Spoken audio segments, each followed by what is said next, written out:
Good morning, my dear students. Today I would like to explain the third lesson, class 8th, The Little Magic Girl. आज मैं आपको कक्षा 8 का तीसरा lesson the little match girl के बारे में यहाँ पर समझा रहा हूँ। द लिटिल मैच गर्ल का मतलब होता है एक छोटी सी माचिस बेचने वाली एक छोटी सी लड़की की यहाँ पर एक कहानी दी गई है। इस पाठ को आप रीड करें, घर पर भी 2-4 बार रीड करें। इसको रीड करने के बाद इसमें से बहुत सी कठिन मीनिंगों को अपने नोट में लिखें, ताकि वो कठिन से कठिन मीनिंग आपको पाठ को सरल से सरल करे। यहाँ से मैं पढ़ता हूँ, आप भी अपने पास बुक को ज़रूर रखें, क्योंकि बिना बुक को रखे आपको अच्छी तरह से समझ में नहीं आ सकता है। इसलिए प्यारे बच्चों, अपने पास बुक होना ज़रूरी है। यहाँ से मैं पढ़ता हूँ। Most terribly cold it snout and was nearly quit dark and evening, the last evening of the year, in this cold and darkness, there went along the street a poor little girl, barehanded and with bare feet. When she left home, she had slippers on, it is true, but what was the gold of that? They were very large slippers which her mother had hitherto worn, so large they and the poor little thing lost them as the sculpted away across the street because of the carriage that rolled by dreadfully fast. यहाँ देखें आप, यहाँ से तक कि यहाँ का paragraph में मैं आपको बताऊंगा। इस पैराग्राफ में ये बताया गया है कि भयानक सर्दी की रात थी और बर्फ़ गिर रही थी और चारों तरफ अंधेरा था। यानी एक भयानक और अंधेरी रात में जब बर्फ़ गिर रही थी और and the last evening of the year, और साल का अंतिम शाम थी वो। अब साल की जो अंतिम शाम होती है वो तो वही होती है जब आप लोग सेलिब्रेट करते हैं, जब नया वर्ष आता है। तो वो उन दिनों की बात है जब सर्दी की भयानक रात में सभी लोग आनंद उठाते हैं। ऐसी भयानक रात में वह लड़की सर्दी में और बर्फ़ गिर रही है उस अंधेरी रात में, जहाँ चारों तरफ अंधेरा ही अंधेरा था, सर्दी थी। वह they went along the street a poor little girl, वह एक गरीब लड़की एक अकेली गली जिसमें बेयर हैंडेड का मतलब होता है नंगे। ना तो उसके पास कोई सिर पर एक कोई कैप थी, ना तो उसके पास पहनने के लिए कोई कपड़ा था, ना ही उसके पास ग्लव्स थे जो हाथों में सर्दियों में पहने जाते हैं, और ना ही उसके पास पैरों में पहनने के लिए चप्पल थी। With bare feet,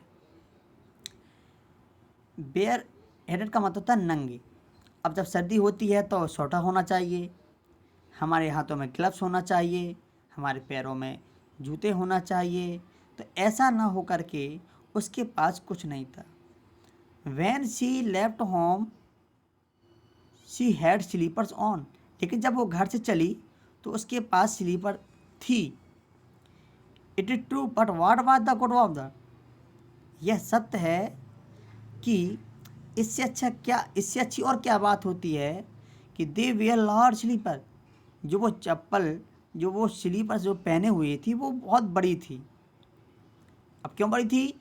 which her mother had story worn, क्योंकि वो अपनी माँ की पहने हुए थी। जो स्लीपर पहनी हुई थी वो अपनी माँ की पहनी हुई थी। माँ की जो चप्पल थी, स्लीपर थी, वो पहने हुए थी, इसलिए वो बड़ी थी। सो लार्ज, वो इतनी बड़ी थी। They and the poor little thing, कि एक छोटी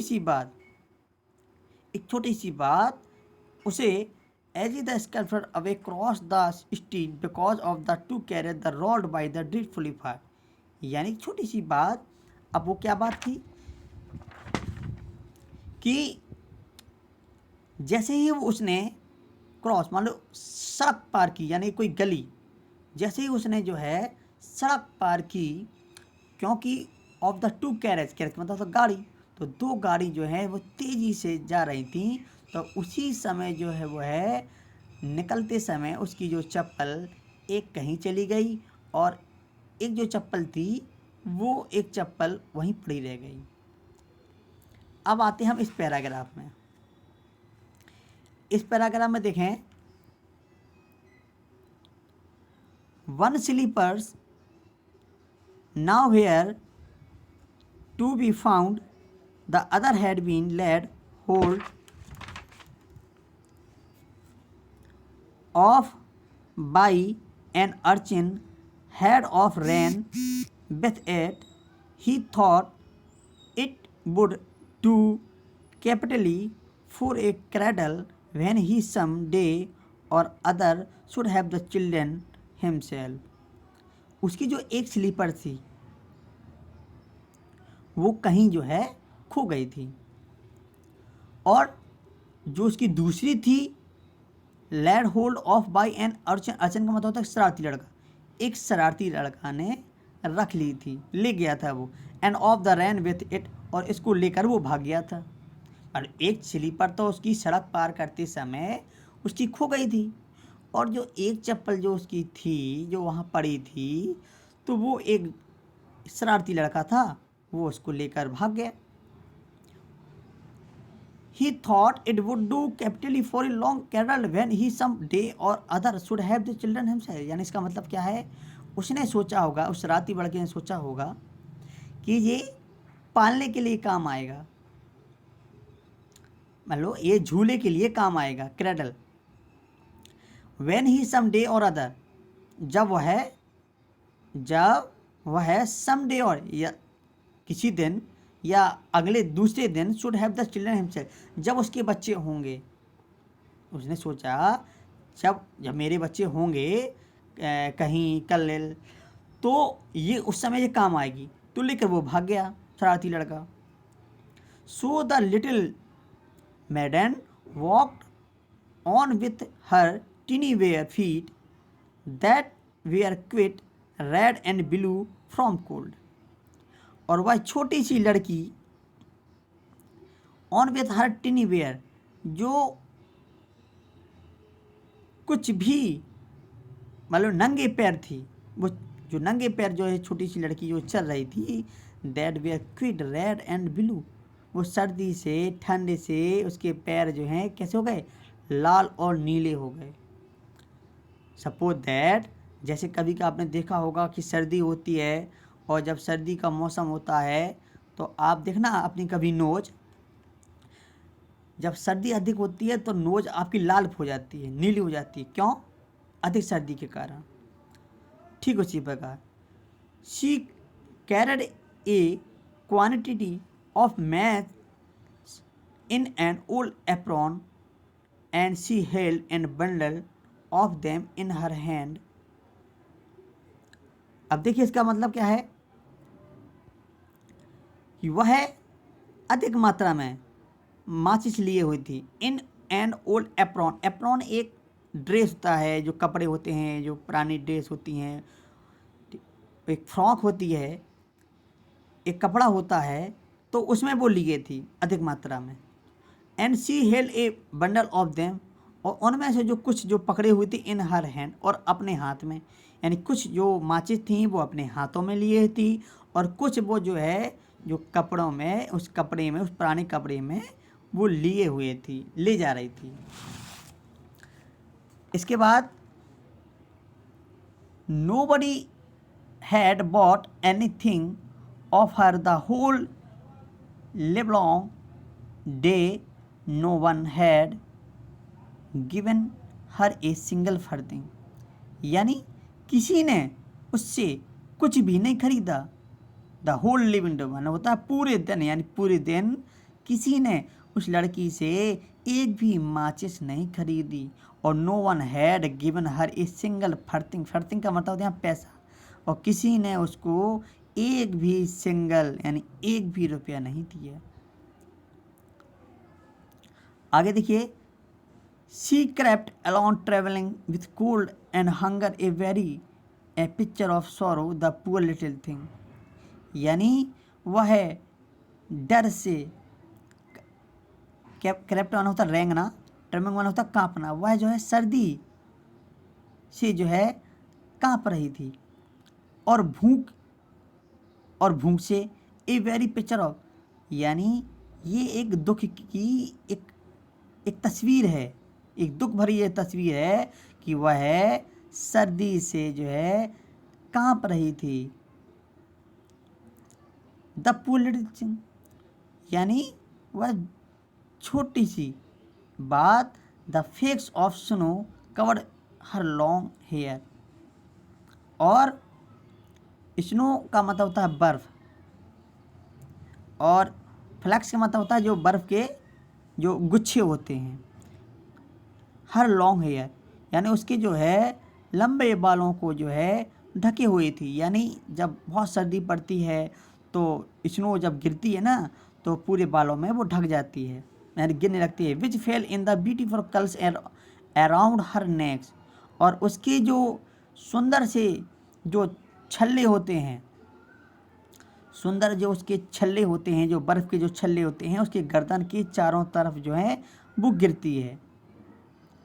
but of that of course, लेकिन निसंदेह सी नेवर वंस नाउ थॉट, लेकिन फिर भी वो जो है उसने कभी एक बार भी नहीं सोचा उसने।